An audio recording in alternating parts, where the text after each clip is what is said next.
from 1941 to 1945, the United States concentrated its energies on the conduct of a demanding global war. The American people turned their full attention to the job of winning that war. In the Pacific Asiatic theater, U.S. fighting men pushed the enemy back to the shores of Japan itself by the summer of 1945.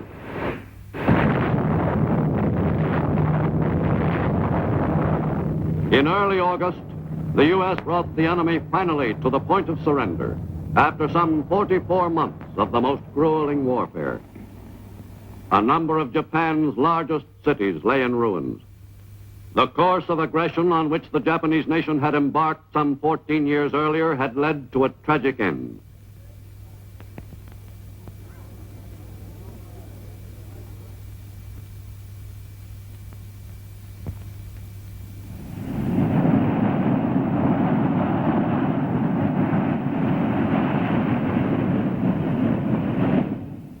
On a day most Americans will never forget, August 15th, 1945, the Third Fleet was in waters near Japan.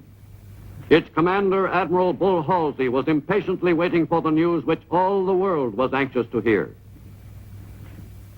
I have received this afternoon a message from the Japanese government in reply to the message forwarded to that government by the Secretary of State on August 11th. I deem this reply a full acceptance of the Potsdam Declaration, which specifies the unconditional surrender of Japan. In the reply, there is no qualification. Finally, the all-important message came through by wireless. The enemy had surrendered. The war was over. Every man in the fleet, from admiral to able-bodied seaman, felt an immense surge of relief. After nearly 4 years, U.S. had won the victory.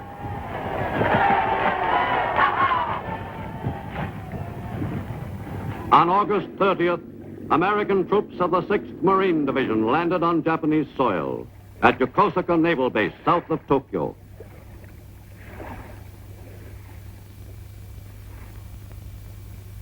U.S. officers quickly assumed control of the installation and issued orders on procedure to the Japanese officers who had been in charge. With U.S. command firmly established, the Stars and Stripes was raised over the Japanese homeland.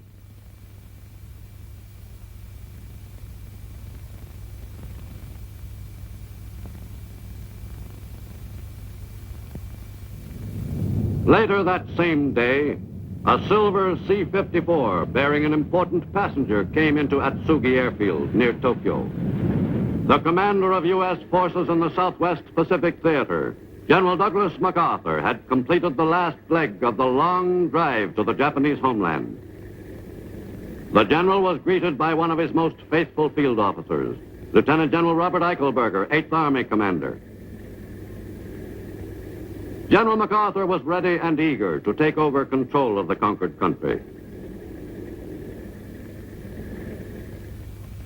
On the U.S. battleship Missouri in Tokyo Bay, a Japanese delegation arrived early on the morning of September 2nd, 1945, to make the unconditional surrender official.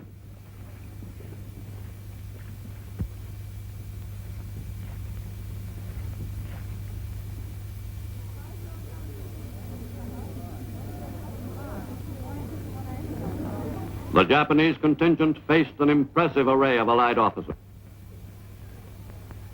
The ceremonies were directed by the new Supreme Commander of the Allied forces in Japan, General MacArthur, who took a firm attitude toward the conquered people. We are gathered here, representatives of the major warring powers, to conclude a solemn agreement whereby peace may be restored. It is my earnest hope, and indeed the hope of all mankind, that from this solemn occasion a better world shall emerge out of the blood and carnage of the past, a world founded upon faith and understanding, a world dedicated to the dignity of man and the fulfillment of his most cherished wish for freedom, tolerance, and justice. I now invite the representatives of the Emperor of Japan and the Japanese government and the Japanese Imperial General Headquarters to sign the instrument of surrender at the places indicated. Representing the Emperor at the proceedings which concluded the costliest war in world history was Japanese Foreign Minister Mamoru Shigemitsu, who formally surrendered for his country, thus committing Japan to accept the Potsdam Declaration, calling for the complete disarmament and surrender of all military forces. A few hundred U.S. servicemen witnessed the climax of 4 years of war in the Pacific. That war ended officially at 8 minutes past 9 a.m. on September 2nd, 1945. Let us pray that peace be now restored to the world and that God will preserve it always. These proceedings are closed. The formal surrender of the Japanese nation on the deck of the Missouri was followed by other dramatic surrender ceremonies. On Rota Island in the Marianas, one of the many groups of Japanese troops on bypassed islands gave themselves up to the victorious Americans.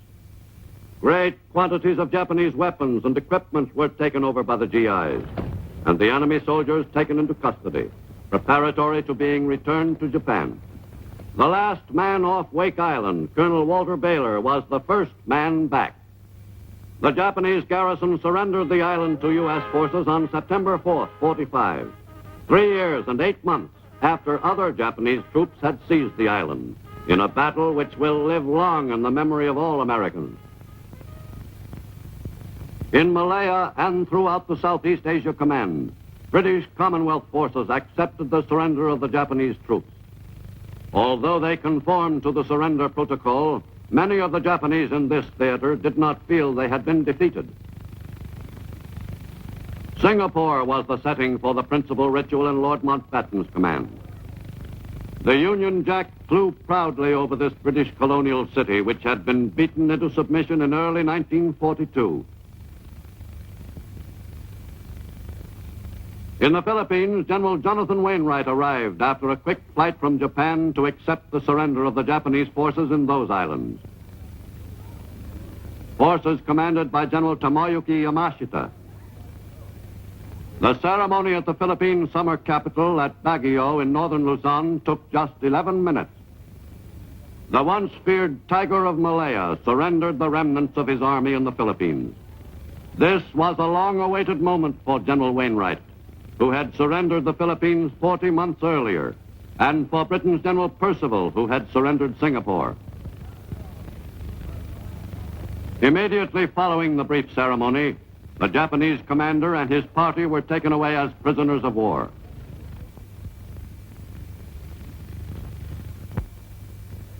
Japan wore the face of a conquered nation. The country's traditional way of life, which had prevailed for centuries, was altered overnight. General of the Army Douglas MacArthur became the new ruler of a people who were accustomed to swearing allegiance to one person, whom they considered supreme. The general was well suited to his role, supreme commander of an occupation charged with exacting complete obedience from 80 million subjects of a nation which had until recently been a fanatical enemy. Technically, the Supreme Commander was to be advised by a council of representatives of the four allied powers which had waged war against Japan. But actually, this body was impotent from the start. The delegates were constantly at odds, and any recommendations they made were given scant attention. The deposed ruler of the Japanese people, Emperor Hirohito and the Empress Nagako, were stripped of their divinity by the occupation. But it was decided not to try the emperor as a war criminal. With the royal authority curtailed, the emperor had more time for his study of marine biology. The sparing of the emperor, still revered by his people, proved a good political move by the occupation. But Japan's top war leaders received far different treatment. The men charged with the responsibility for guiding Japan onto the road of aggression were taken in hand promptly by the occupation. The number one war criminal was General Hideki Tojo, wartime premier. On November 12, 1948, after hearings which lasted 2.5 years, the International Military Tribunal convened to pass sentence on some of the top Japanese war leaders.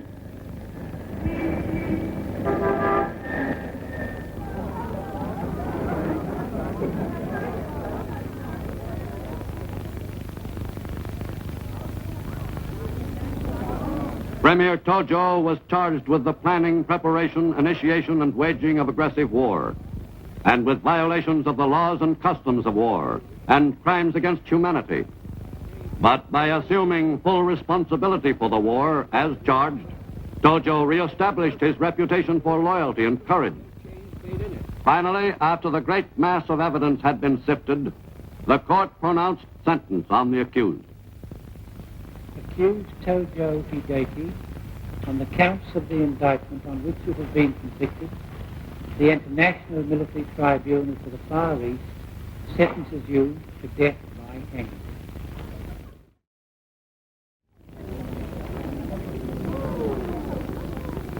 The occupation's job of controlling 80 million people who had until recently hated America and Americans went smoothly. The once despised GIs were assisted by Japanese police who had been judged trustworthy. The Japanese people seemed to reconcile themselves quickly to the fact that the war was over and they had lost. The country's most immediate post-war problem was one of sustaining life, a problem Japan had in common with a number of other Asiatic lands. Nippon's 80 million people simply could not produce enough food to keep themselves alive. In the years following the end of the war, the Japanese were able to supply only about 3/4 of the food necessary for the population of the home islands, existing on a meager diet. One possible source of food expansion lay in the removal of restrictions on the permitted fishing area. The yield from the seas could conceivably be boosted above pre-war levels. Agriculturally, the situation was less flexible. The occupation had initiated a program of land reforms, which seemed a hopeful experiment. But the basic problem remained: not enough arable land. And the farmer's small income was drained by increased food and tax collections. Most Japanese, like Hiroshi Akabane, took a philosophical view of the situation. We Japanese have always been frugal people. But after the end of the war, many of our men, women, and children went hungry. Many starved during the first half year. Considering that we are a conquered nation, most of our people felt they were lucky to be still alive. Of course, our people all hope to live better at some future time. And now that the war is over and out of the people's minds and hearts, we can work toward making our life better than it is today on our island, which we once called Mizuho no Kuni, land of plentiful rice. The American soldiers became very popular in Japan. Most of my people found them friendly and kind. There was no unhappiness in our association with them. Japan was greatly helped by their presence. The important officers of the occupation were very kind to our Japanese diplomats and businessmen, who were given much advice by those officers. With their help, Japan struggled to build a new democratic nation. The Japanese Diet convened on September 4, 1945, for the first time since the surrender. The Diet voted in favor of bills calling for an end to many long-standing Japanese laws and customs, always following directives from the U.S. Supreme Commander's office. The new Japan's leading political figure, Premier Shigeru Yoshida, had opposed the militarist clique and was thus in high favor with the occupation. While the operation of the Japanese Diet and Cabinet gave all appearances of actively guiding the country, in actual fact, they were simply rubber stamps endorsing policies originating with the occupation. Japan's political leaders were dependent completely on occupation approval.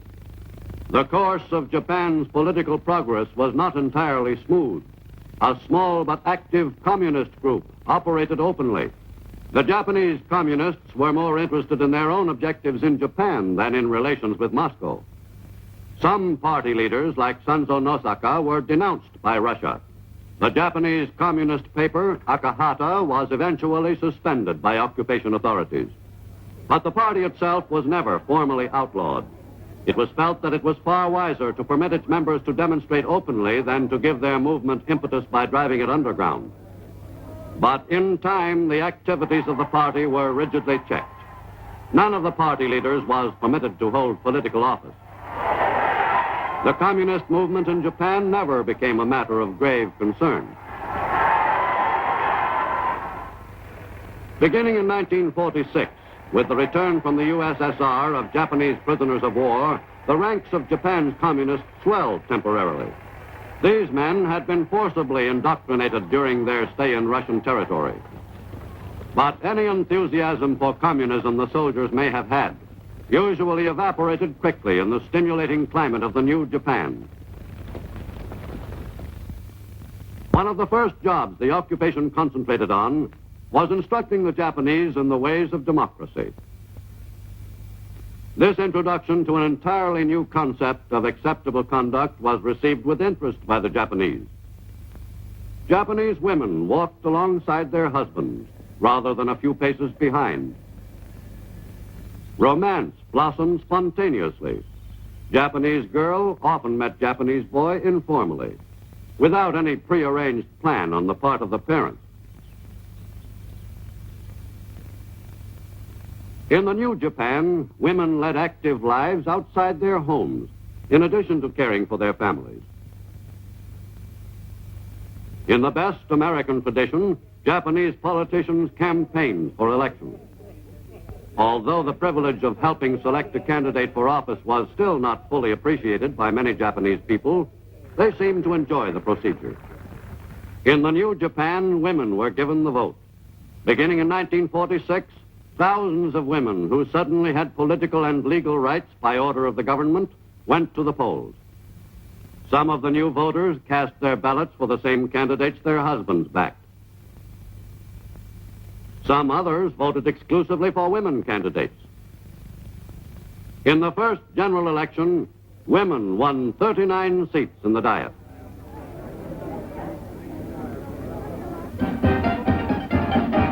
Anything American, even the square dance, was seized on with great determination by Japanese of all ages.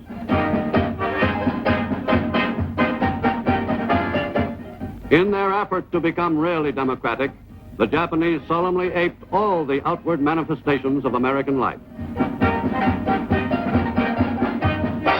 Concluding that coeducational schools were part of the democratic system, the Japanese made many schools coeducational.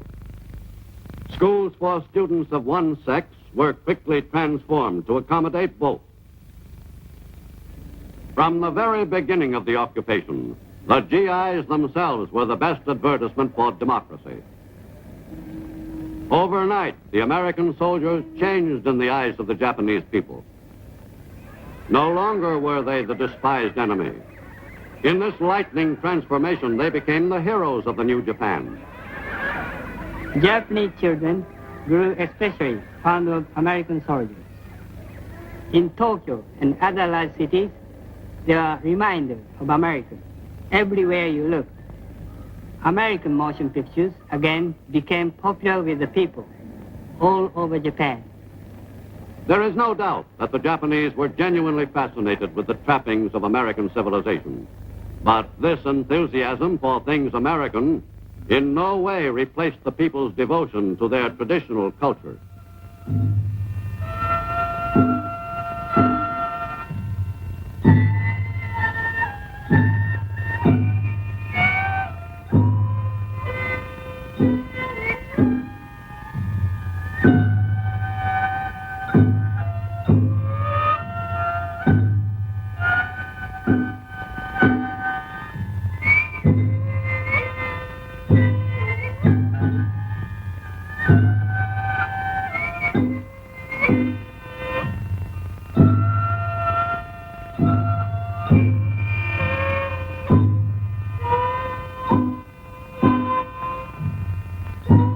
Japan's age-old culture still exerted a powerful attraction. Whether democracy could be successfully superimposed over such a strong national tradition in a few short years was questionable. But certainly the impression made by the American GIs on the Japanese people will be a lasting one. For centuries, most Japanese have been ardent Buddhists, and today the majority of the population is Buddhist. In addition, many Japanese participate in Shinto, the worship of innumerable gods, modern as well as ancient. Before and during the war, the leaders of the government diverted this worship to their own purposes, the furthering of the war effort and the building up of the militarists and their program. In post-war Japan, Shinto is as strong as ever, but minus the elements of state Shintoism. In Kyoto, as in most large Japanese cities, Shinto festivals are held at various times of the year in honor of specific gods. This Gyun festival in Kyoto, Japanese cultural center, honored a god of prehistoric times.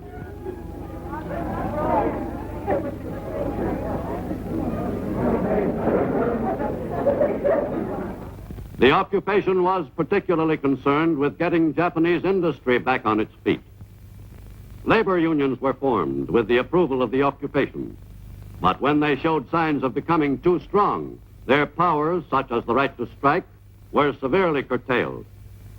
But the life of the worker in post-war Japan is improving as Japan moves toward its economic recovery. In the first years of the occupation, monopolies were made illegal, but gradually the influence of the Zaibatsu, the pre-war industrial magnates, again became strong. In the new Japan, there was a decidedly conservative cast to the leadership of Japanese industry, matching the situation in Japanese political life. Considering the circumstances which existed at the end of the war, the accomplishments of the occupation in helping effect Japan's recovery have been notable.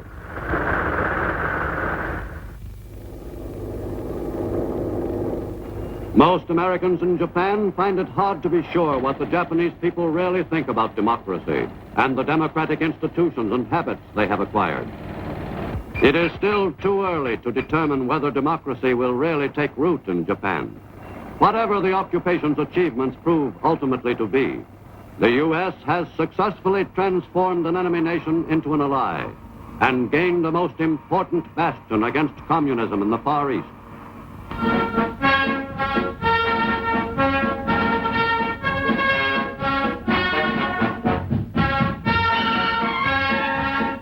The urgent need for a military foothold in the Orient grows more apparent with each passing month.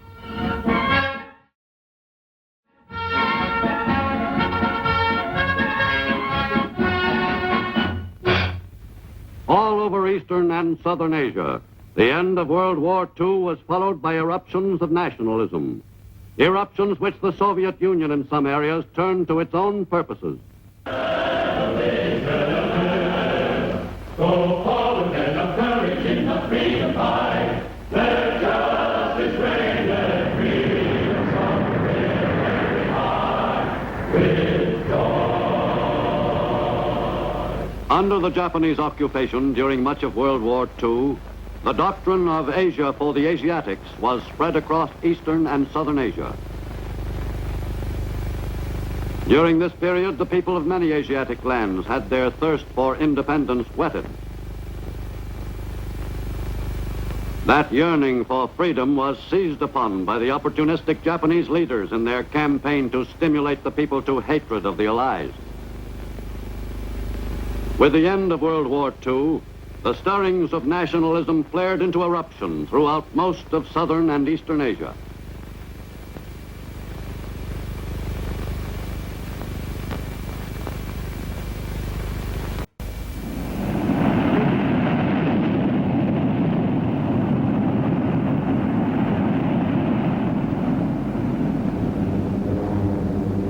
In the spring of 1945, American and Australian bombers opened up on Borneo, the largest island in the invaluable Dutch East Indies.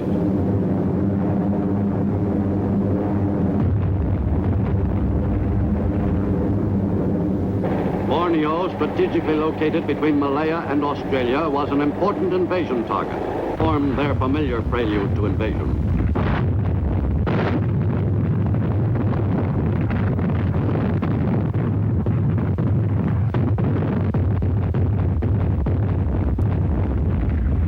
Australian soldiers went ashore at several points on the large island and drove inland against spirited resistance.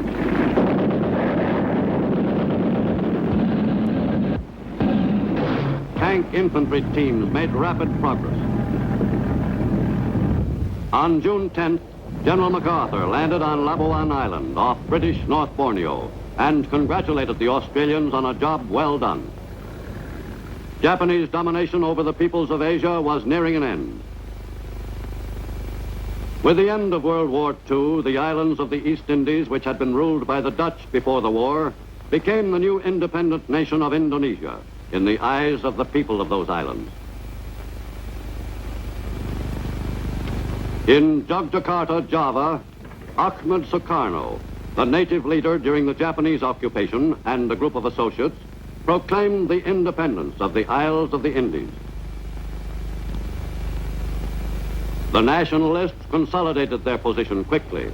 Everyone available was enlisted to work in the common cause, the setting up of a functioning government strong enough to withstand any attacks upon it by the Allied forces scheduled soon to arrive. The nationalists were determined to stand their ground. In December 1945, the first Dutch troops arrived in the Indies, 4 months after Japan's surrender. The Dutch Marines were assigned to take over the job of keeping order and restoring the islands to Dutch rule, a job which had been performed by British troops until the arrival of the Dutch Queen's forces. The men went right to work in an attempt to quell the insurgents' rebellion.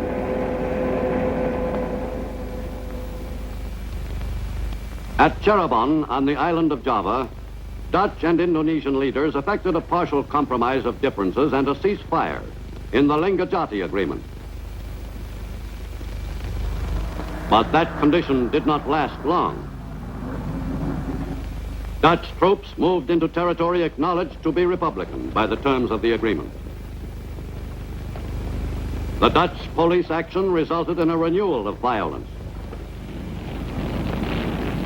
A settlement of differences between the Dutch and Indonesians seemed more remote than ever. Bridges were destroyed by the retreating natives. The Indonesians ravaged their own land rather than have it prove useful to the Dutch. In mid-1947, the United Nations attempted mediation. Australia's delegate, William Hodgson, called for an immediate cessation of hostilities and peaceful arbitration. But the issue was far from being settled. The communists in Indonesia, who had been supporting the nationalists in their fight for independence, rebelled. The Republican troops went to work quickly, rounding up every communist they could locate. The uprising was ineptly staged, and within a month it was decisively crushed by the Indonesian Republican forces. With its leaders either captured or killed, the communist force collapsed, and the threat to the success of the nationalist cause ended. In December 1949, the islands of the Indies officially became the Republic of the United States of Indonesia. Elected president by the 16 Negaras of the Federation of Indonesian States, Sukarno was sworn in a ceremony at Yogyakarta. The new ruler, who had collaborated with the Japanese, had been striving toward this day for some 30 years. Finally, after 4 years of fighting and negotiating, he and his people were officially recognized as an independent nation.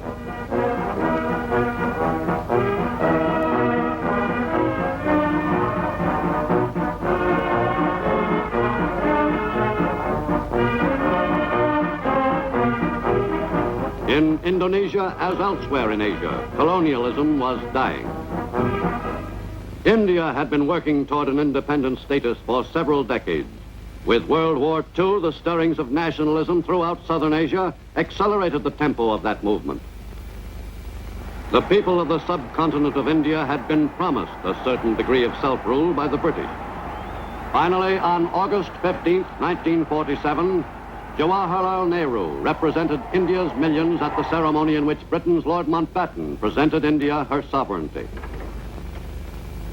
The new India became an important member of the British Commonwealth of Nations. But Britain no longer ruled the vast territory which held a dominant position in southern Asia. In Karachi, Lord Mountbatten attended another ceremony to celebrate the creation of a new independent nation. Mohammed Ali Jinnah and some 75 million supporters, mostly Muslim, were at last the masters of their own destiny as the sovereign nation of Pakistan. The new Muslim nation of Pakistan was carved out of parts of what had been the India of the British Empire. The balance of the Indian colonial territory became the new Hindu nation of India. But freedom for the peoples of the Indian subcontinent was accompanied by rioting and bloodshed. Hundreds of thousands died in these fierce clashes between the Muslims and Hindus over the division of the land between Pakistan and India. Some of the territory at issue became a no-man's land. Millions of natives left their homes to move to an area where their religion was honored. Muslims poured into Pakistan, and Hindus caught within the borders of the new Muslim nation migrated to the new India. For many, the move meant uprooting their lives, but no sacrifice was too great to make for their religious freedom. India's independence was a high point in the life of Mohandas Gandhi, the spiritual leader of the nation's millions and its most powerful nationalist leader. Passive resistance was Gandhi's approach, a doctrine he practiced with great effect in furthering the cause of nationalism. But in January 48, Gandhi was assassinated by a member of an extremist faction. India had lost her steadiest guiding hand. Thousands upon thousands paid homage to India's great leader. The mourners included not only Hindus, but Muslims, Sikhs, and Britons, who sincerely believed that the world had lost a great man. In Pakistan, as in India, strong efforts were made to effect conciliation of differences between the two nations. But in Kashmir, a disputed province, the strained situation flared into open warfare. To the Western world, Kashmir had long been a fabled, remote land. In 1947, Kashmir's Maharaja refused to accede to either India or Pakistan, and the fight was on. Indian armed forces arrived to combat the Muslim troops from Pakistan. In the closing months of 1947, the disturbance turned into a real war.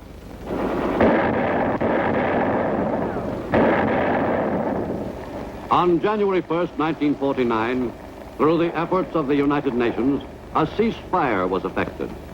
Pakistan refused to withdraw its troops from the disputed province when India declared its intentions of keeping its soldiers in the area. Pakistan held some economic advantages over India, for in East Pakistan, the bulk of the world's jute is grown. Pakistan's supply of this precious fiber, no longer sent to India, was now shipped directly overseas. Both nations underwent rigid economic readjustment. Even India's fabulously wealthy Maharajas felt the pinch. They were stripped of much of their political power and some of their wealth. But India's former ruling classes still managed to lead a luxurious existence, far removed from the lot of the untouchables at the lowest level of Hindu life. For millions of India's people lived on only a few grains of rice. On January 26, 1950, the Republic of India was established. India had been a free nation for almost 2.5 years, but this ceremony heralded the severing of the bond with the British Crown. That on and from this, the 26th day of January 1950, India, that is Bharat, shall be a sovereign, democratic republic.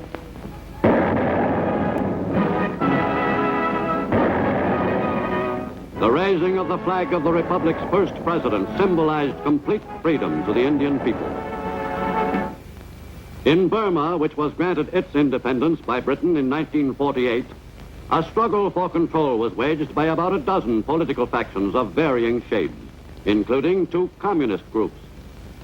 In nearby Malaya, Britain continued to rule.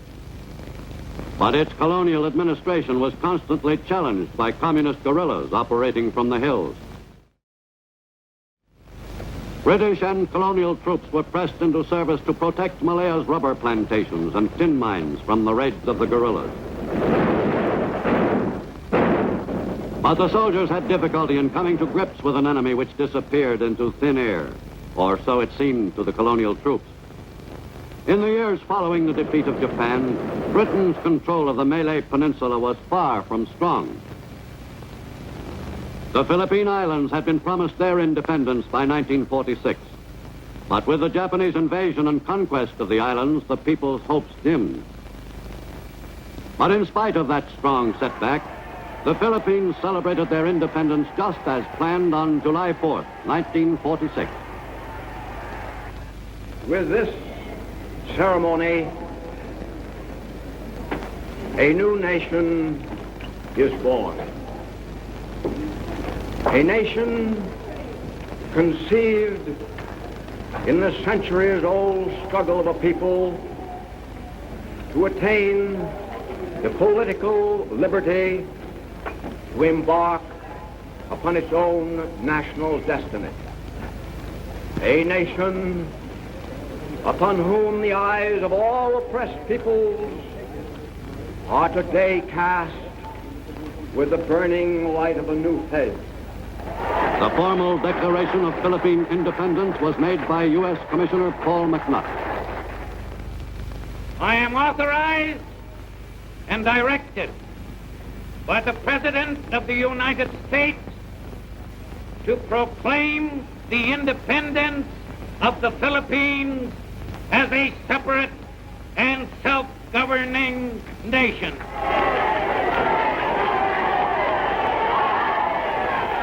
The infant republic experienced the customary growing pains during those first heady months of freedom. Philippine political life still reflected the upheaval caused by the war and the Japanese occupation. In fact, one of the election issues, in addition to government corruption and the control of communism, was the degree of collaboration with the Japanese indulged in by one or another of the candidates. The Philippine political picture remained muddled for many months. The first president of the Republic was Manuel Rojas, who had worked with the Japanese, but was cleared by General MacArthur. The Huk Falahaps constituted the government's biggest headache. Once strongly anti-Japanese, the Huks now trained their sights on the new government and its policies. With the end of World War II, French Indochina seemed destined for a revival of French colonial administration. In the French Empire, no colony was more desirable than Indochina. General Jacques Leclerc, the liberator of Paris, arrived in Indochina in late 1945 to conduct mopping-up operations against the Vietnamese. The Vietnamese were ardent nationalists who lived in an area comprising almost half of French Indochina. The bitter clashes with the French troops marked the start of a full-scale war which continued for some 17 months. The French proclaimed their control and backed up their statements by force of arms. French soldiers were fighting in dead earnest.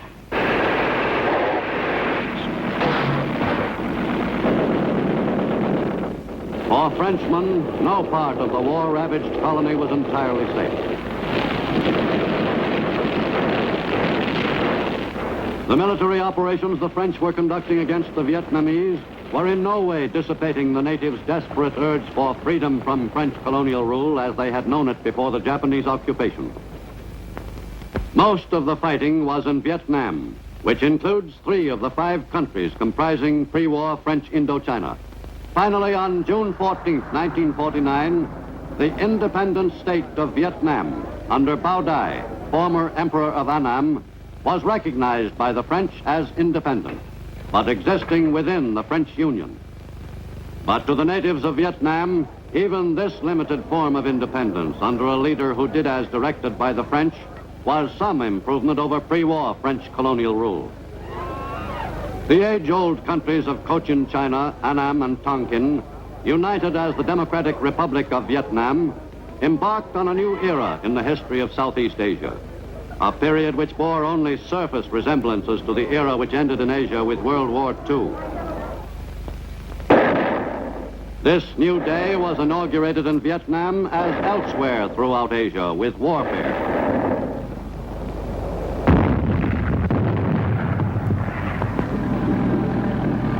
The most urgent task facing the French and Vietnamese was the job of containing the advances of communist Viet Minh forces, which were operating in strong guerrilla groups throughout Vietnam.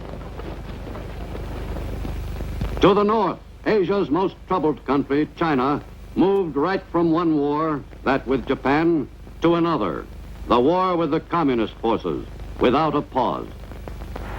Chiang Kai-shek had led China through a series of great crises, but with the end of war with Japan, Chiang and China embarked on an even more critical period. The new antagonist, Chinese Communist Mao Zedong, gained adherents quickly. Chiang's forces fought a long, exhausting series of campaigns in a vain attempt to stop the communist advance from spreading across China.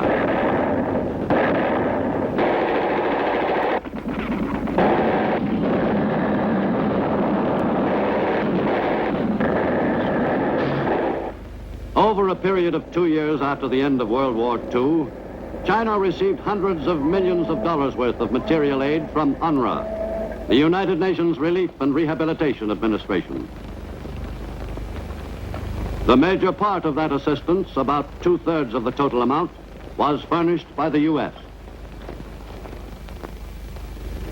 In late 1945, General George Marshall arrived in China to try to effect a ceasefire between the two Chinese forces. At first, his mission seemed headed for success. During January 1946, a series of conferences involving both nationalists and communists achieved some positive results. On January 10th, a ceasefire agreement was reached, endorsed by the nationalists and communists in the mediator's presence.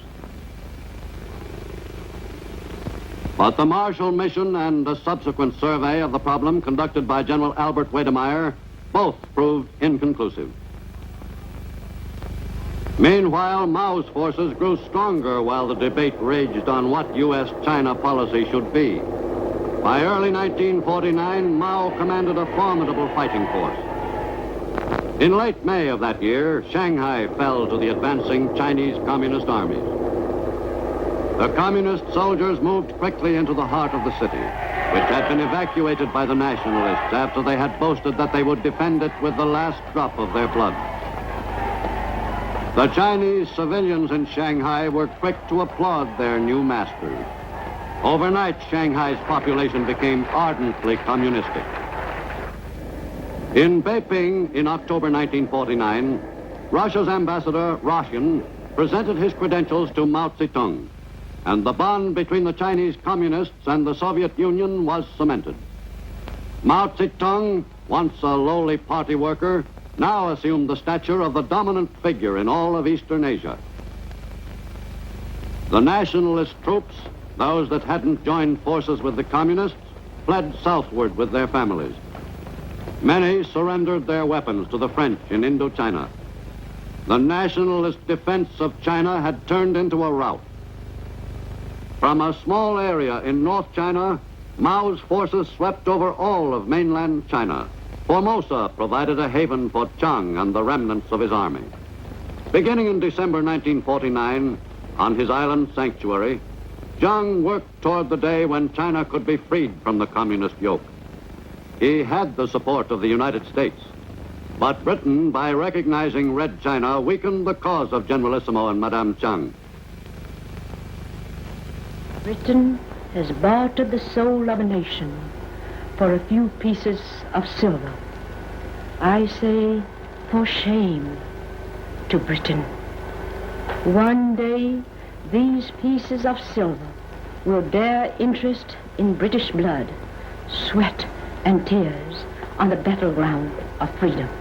For that which is morally wrong can never be politically right. In addition to U.S. military aid for his troops, Jung was further aided by the presence in waters off Formosa of the U.S. 7th Fleet, which was assigned by the U.S. to save the island from the communists. In Korea, which had been ruled by the Chinese and the Japanese during the past century, the end of World War II introduced two Allied powers, Russia and the United States, which occupied the northern and southern sections of the country.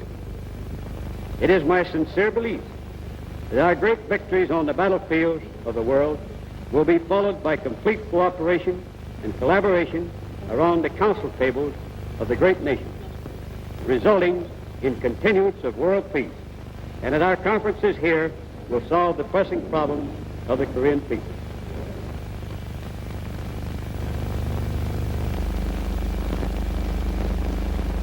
I greet the Korean people who are liberated from the long oppression of the Japanese imperialists by the glorious troops of the Red Army and the army of our allies, the United States of America. General Hertz, I would like to express assurance that our negotiations with your representative will bring the solution of urgent problems having vital importance for the whole of Korea. In North Korea, the Soviet interpretation of administration and occupation consisted of impressing communism on the country. Soon after the Russians arrived, a communist government was functioning in North Korea under such native leaders as Communist Kim Il-sung, a Russian puppet. At the end of World War II, Korea had been divided arbitrarily at the 38th parallel. South of that degree of latitude, the U.S. was the occupying power. On August 15, 1948, the U.S. made South Korea an independent republic. Most South Koreans were determined to protect that newly won freedom. In August 1948, that job did not seem too difficult.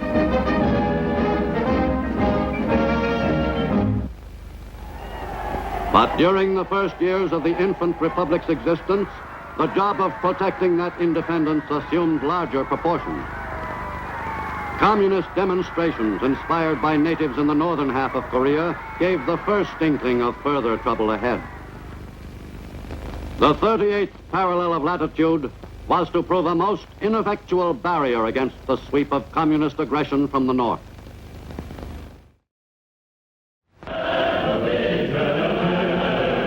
Go forward and of courage in the freedom fight. Let justice reign, let freedom song fill every heart with joy. When World War II ended, Korea, ruled by Japan since 1905, was divided in half and occupied by two of the Allied powers. North of the 38th parallel, the USSR assumed the duties of maintaining order and helping the Koreans to reestablish their national entity. But the administration of North Korea, as practiced by the Russians, was characterized by much more than a friendly interest in North Korean industry and government. Soon after the start of the Russian occupation, a communist government was functioning in North Korea, guided by such native communist leaders as Soviet-trained Kim Il-sung and his henchmen.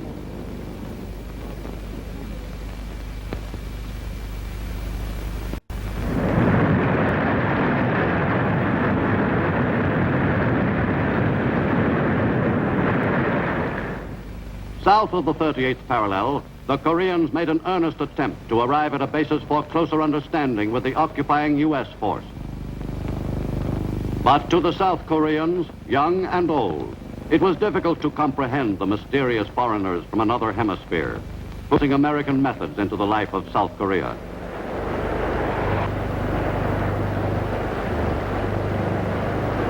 American occupation forces checked the spread of disease and helped the South Koreans themselves to work more effectively toward improving the national health. In South Korea, at least, the people seemed destined for a somewhat better life than they had known for centuries. By mid-1950, almost 5 years after the end of World War II, South Korea had built up an army of some 100,000 men, trained by American Army officers and non-coms. The South Koreans felt in the spring of 1950 that they could handle any attack from across the 38th parallel. But in late June, that boundary was crossed in force by the North Koreans. The communist thrust across the 38th parallel heralded the beginning of one of the most tragic periods in the history of the Korean people. The South Korean forces had proved pitifully inadequate for the job of withstanding the invaders. For the citizens of the infant Republic of Korea, whose independence had been proudly proclaimed less than 2 years before, the immediate future looked all but hopeless. The unquiet peace which had existed among the great powers of the world since World War II was at an end. In the U.S., at Lake Success, the United Nations, with the Soviet member conspicuously absent, took enforcement action against the aggressor.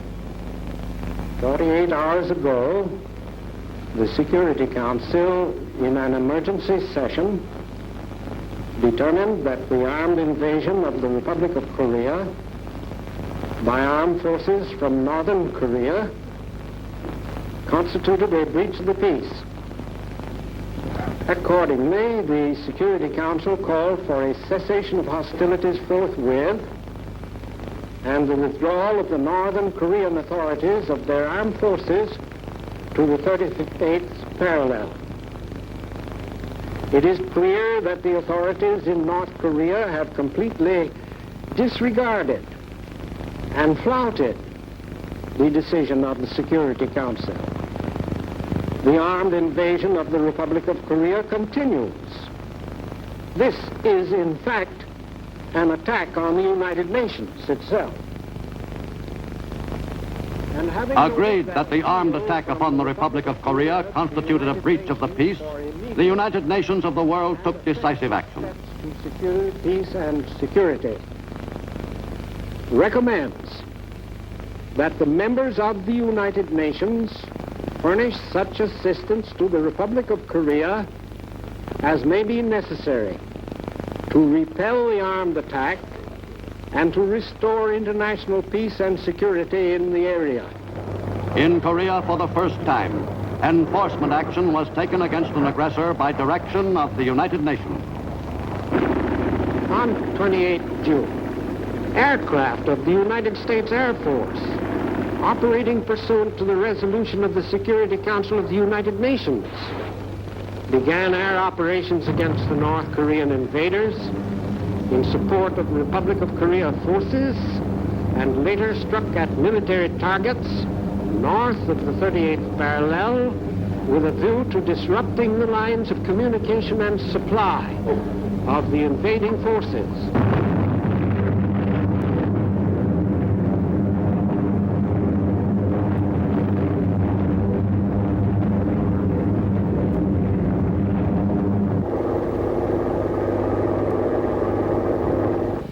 The badly decimated Republic of Korea forces, reformed south of the Han River, sought to delay the North Korean advance. By sheer weight of numbers and materiel, they were forced back step by step until on 2 July, the town of Suwon, 20 miles south of Seoul, was reported in North Korean hands. Meanwhile, in pursuance of United Nations recommendations, United States ground forces were committed to the area for stabilization of the front.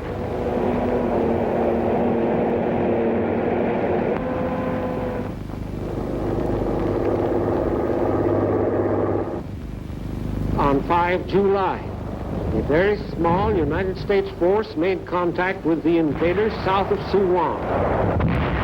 The first United States troops were small in number and were committed as a holding force only. They were followed by additional supporting forces as rapidly as these could be transported to the battle line, facing odds at times as high as 20 to 1. Our Army troops distinguished themselves in the most difficult of military operations, a delaying action. The first UN heroes were American GIs of the 24th Division. In the deserted villages of South Korea, the nations of the free world would shortly make their stand against the forces of aggression. In Tokyo, the appointment of General Douglas MacArthur as commander of United Nations forces was celebrated in a ceremony conducted by U.S. Army Chief of Staff, General Lawton Collins. During the first weeks of fighting, South Korean and American forces were pushed back toward the tip of the Korean Peninsula and the prospect of another Dunkirk.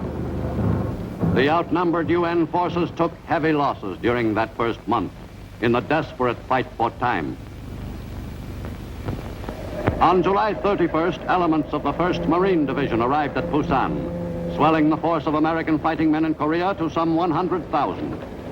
To keep the enemy from overrunning all of Korea approached its most critical stage.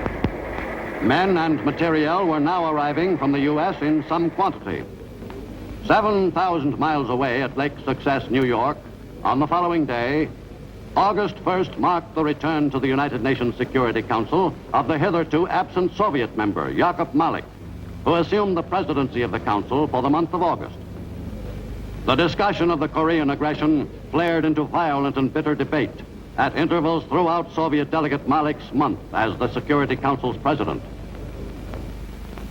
The USSR delegation declares to the Security Council and to the public opinion of the world that the United States resolution is intended to extend the scale of the United States government's aggression against the Korean people.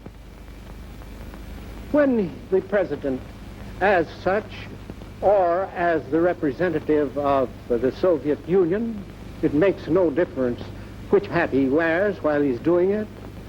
But when he undertakes to persuade this great audience here present and in all the world outside that the United States of America is an aggressor in Korea, I'd like to ask whose troops are attacking deep in the country of somebody else? Whose troops? The North Koreans. Who is assisting the Republic of Korea to defend itself? The United Nations, with the support of 53 out of 59 members. Is the Soviet Union one of the 53? No. The United States government is now making every effort to extend its scope to wage war on an increasingly large scale, to drag as many other governments as possible into this war, not only against the people of Korea, but also against the other people of Asia. The whole world knows that armed intervention in the internal affairs of Korean people, armed aggression in Korea, is being carried out by American forces under the personal orders of President Truman and under the command of the American General MacArthur.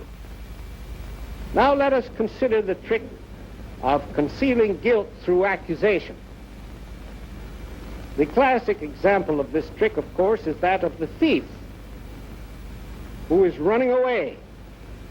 And he cries, "Stop thief, stop thief," at the honest man ahead of him in order to confuse his pursuers. The Soviet delegate referred several times to, quote, "the aggression of which the United States is guilty against the Korean people," end quote. This statement has been repeated over and over through every Soviet-inspired channel on Earth. We've had it telegraphed to us by others, and we've heard it again today. It is a lie.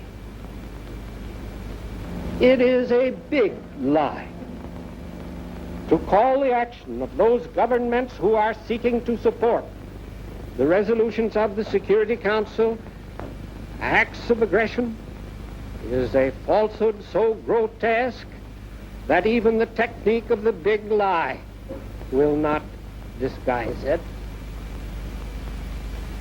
The determination of the United Nations to ensure that Korea shall be free, unified, and independent of outside influence from any great power, on or off the continent, has never wavered. This is what the United Nations forces are fighting to uphold in Korea.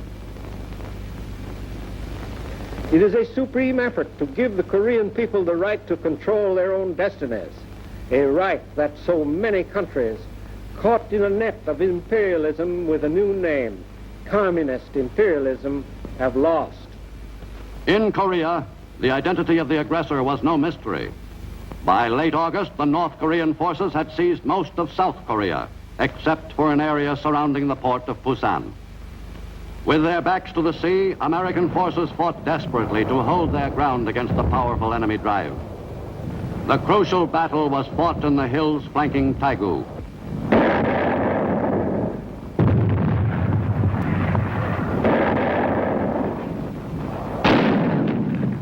It was a bruising fight for the bone-weary American GIs. But they never gave up the battle.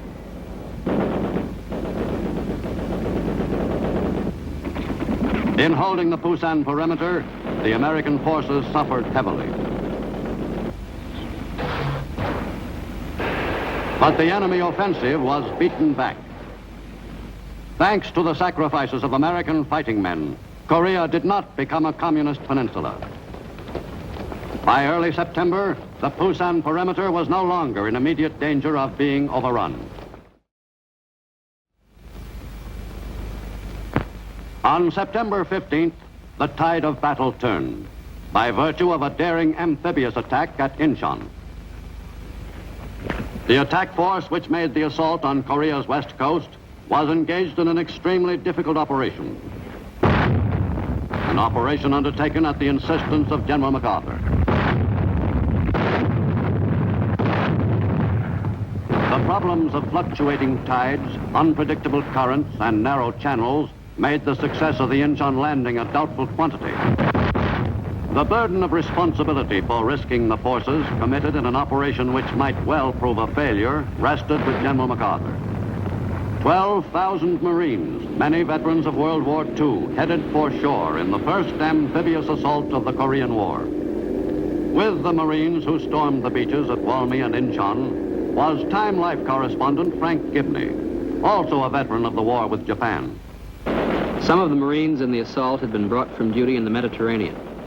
Others had been pulled out of the line in southern Korea. Incheon had to be taken to cut the enemy's communications with the southern front and to trap thousands of his troops in between. The Marines didn't give the enemy time to recover from the surprise attack on his flank. Progress was swift. Many of the Marines I was with were past masters at flushing enemy troops out of holes, an acquired talent they never lost. Hundreds of North Koreans were killed on that overcast September morning, D-Day at Incheon. The surprised North Korean troops had failed completely in their hurried attempt to beat off the amphibious attack. The operation was a spectacular success, a proud day for General MacArthur, whose judgment was vindicated, and for Marine General O.P. Smith. On the southern front, the situation had changed considerably by virtue of the Incheon operation. For the enemy, the battle had taken a turn for the worse. U.S. 8th Army GIs smashed into enemy positions with renewed spirit and moved slowly but steadily forward.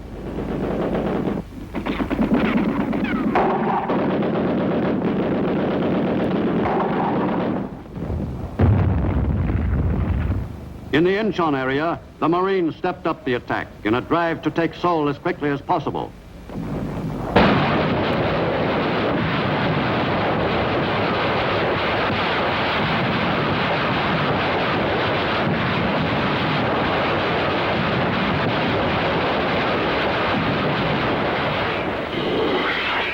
On September 24th, only 10 days after D-Day at Incheon, U.S. Marines and soldiers were fighting in Seoul.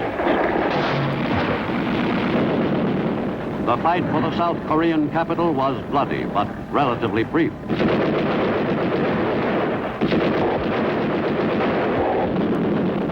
For 5 days, the battle for Seoul raged on. The U.S. troops took their losses, but efficiently stamped out enemy resistance. 3 months after the communist invasion, Seoul was once again free. Thousands returned to the homes they had abandoned before the communist thrust overwhelmed the Korean Republic's capital. Other thousands upon thousands had stayed on during the communist occupation. As soon as the fight for Seoul was ended, they fell to work, rebuilding their badly battered city. For the inhabitants of Seoul, life was a good deal more makeshift than it had been before the communist invasion. Government officials of the Republic of Korea who returned to Seoul after its recapture addressed the inhabitants who had been subjected to daily doses of communist propaganda on South Korea's immediate problems. During the summer of 1950, many thousands of South Koreans were killed by their countrymen from the north. Whatever the future held for Korea, it could hardly prove more tragic than the early years of the infant republic's existence. In many lands, freedom had been achieved by bloodshed, but nowhere was newly won freedom put to a stronger test than in the Republic of Korea.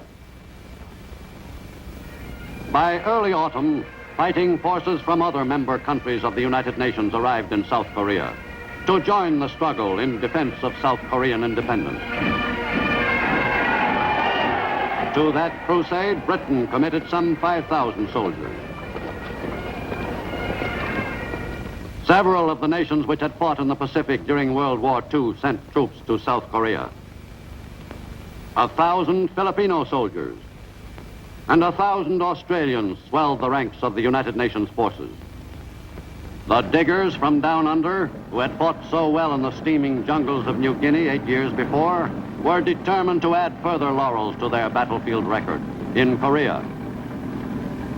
On October 1st, South Korean troops pushed northward across the 38th parallel, 3 months and 1 week after the communist attack.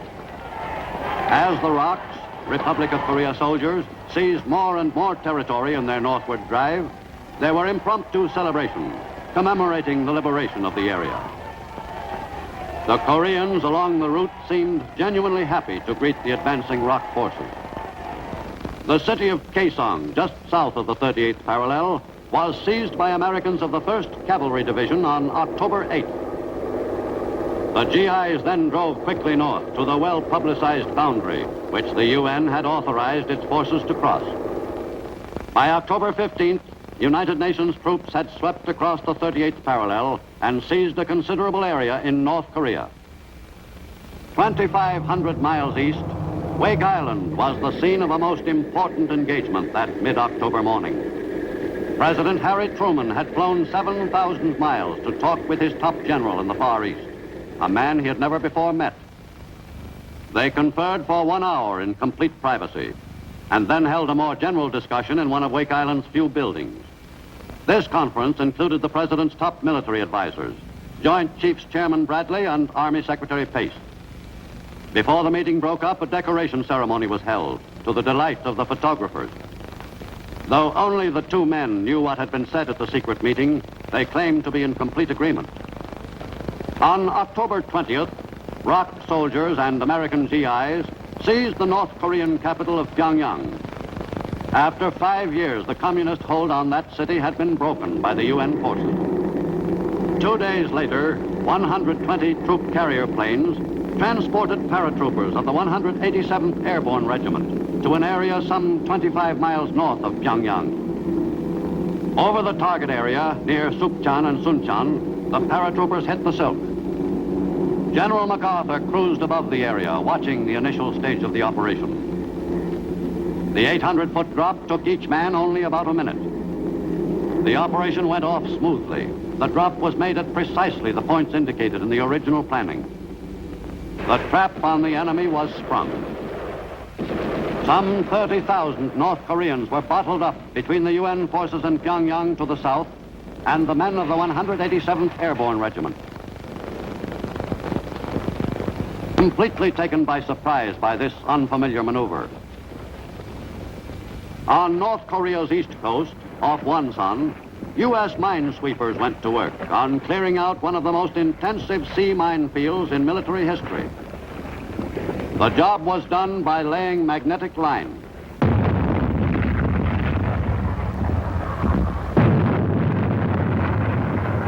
Finally, after a 6-day delay, the landing at Wonsan was made by advance elements of the 1st Marine Division. But this landing was not in the tradition of marine amphibious invasions, for the area had already been taken 2 weeks earlier by other UN troops.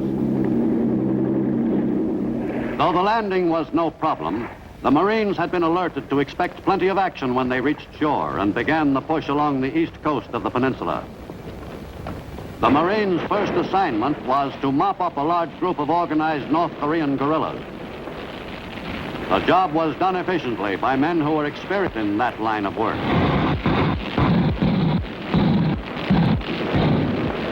The Marines fighting along the East Coast were part of the U.S. 10th Corps, a combined Marine Army force, commanded by U.S. Army Major General Edward Alman, who reported directly to General MacArthur in Tokyo.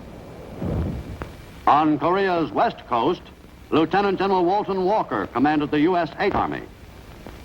Both U.S. forces were driving pell-mell toward the northern boundary of Korea. That objective received the full attention of both 8th Army and 10th Corps commanders, who did not coordinate their movements but reported independently to Tokyo. The frozen Yalu, which separates Korea from Manchuria, was reached at the North Korean town of Haesanjin by GIs of the 7th Division. Most of the men felt that this achievement signaled the answer to their prayers, the end of the war, and a chance to get home for Christmas. But the GIs did not realize on that cold November afternoon that an even greater enemy across the Yalu was about to attack. On November 26th, in a move which stunned the UN forces, the Chinese Reds hurled their armies into North Korea and drove deep into the soft center of the UN line. For freedom and justice, forward, sir, be let us be marching.